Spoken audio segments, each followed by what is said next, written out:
today's video, ikakat na po natin yung minarkot nating rubber tree. So, marami na rin naman po siyang ugat. So, pwede na siyang itanim. Ikakat na po natin pareho.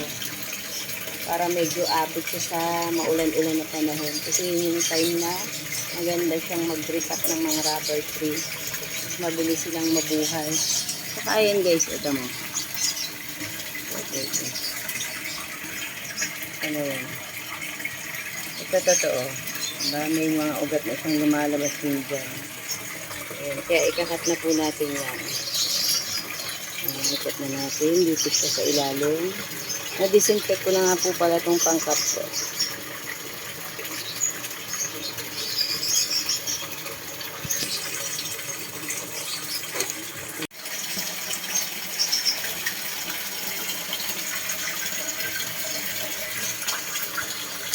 Ayan guys. Yan. Ito yung kinurot ko, kaya meron na po siyang sanga dyan. So, putulong pa natin yung isa.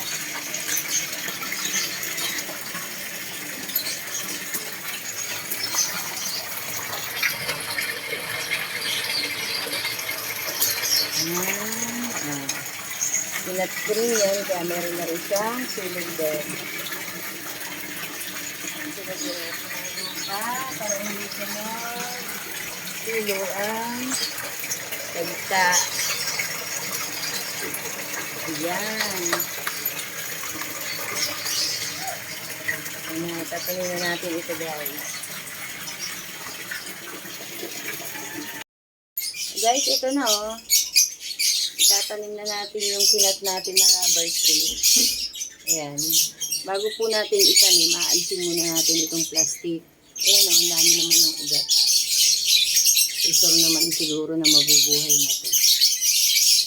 So, alisin muna natin yung plastic.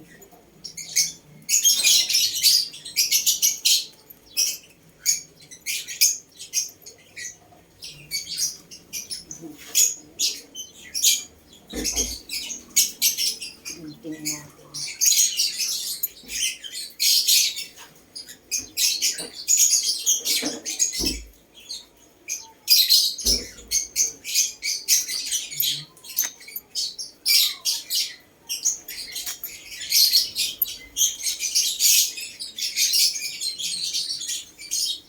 Yan siya guys.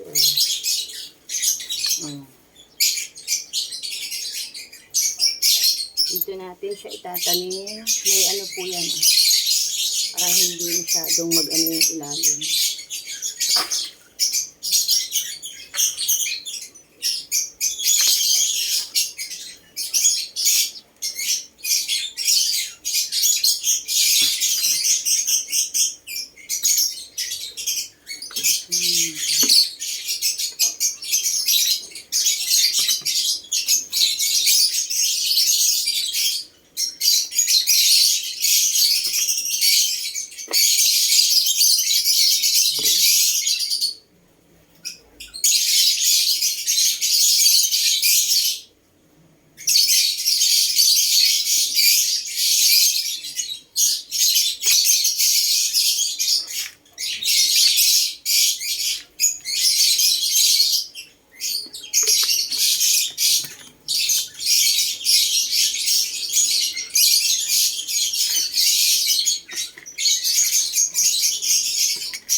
Yung isa guys dito sa U-spot, hindi ko na inugasan. Mamaya na lang. Kasi araw-araw dito na ulan.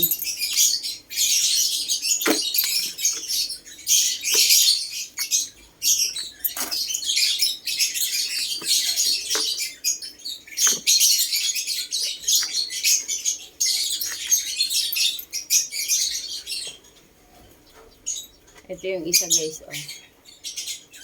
Ito yung kinurot ko, oh. May isa na rin sanga dyan. Tatanggalin din natin yung plastic.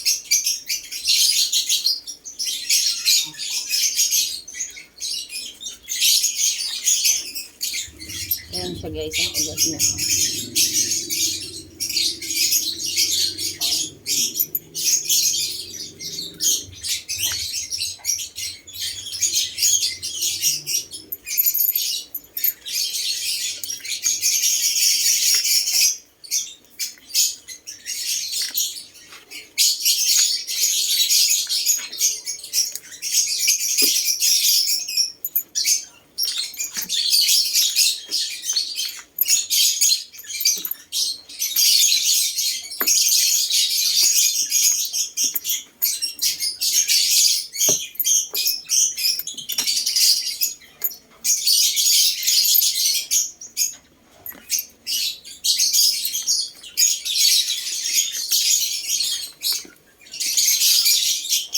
Ayan.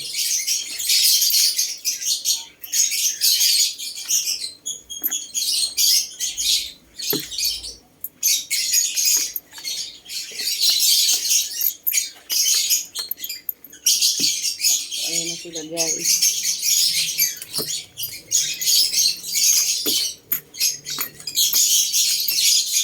So, ilalagay po yan sa shaded area. Hindi muna natin pauulanan. Kasi araw-araw dito na ulan. Bawal siyang maulanan. Baka malusaw yung ugat. So, kailangan sa safe na area sa ilagay. Hindi siya mauulanan. Kaya naman, ang ganda pa naman.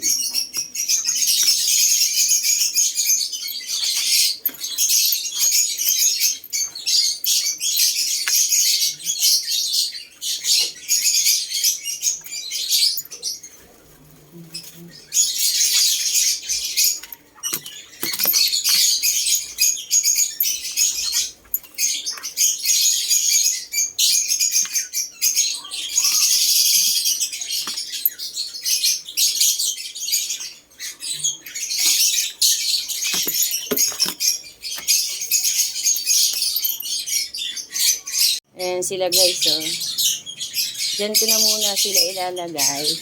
Pero pag uulan, aalisin ko po yan. Kasi hindi sila pwedeng maulanan. Hindi ko na rin muna sila didiligan kasi medyo basa yung potting mix. Baka malusaw yung mga bagong ugat. So, ganyan na lang po muna. Tapos, hindi rin sila pwedeng magalaw. So, pag mga bagong ripat na ganyan, hindi siya pwedeng galaw-galaw. Kailangan naka-steady.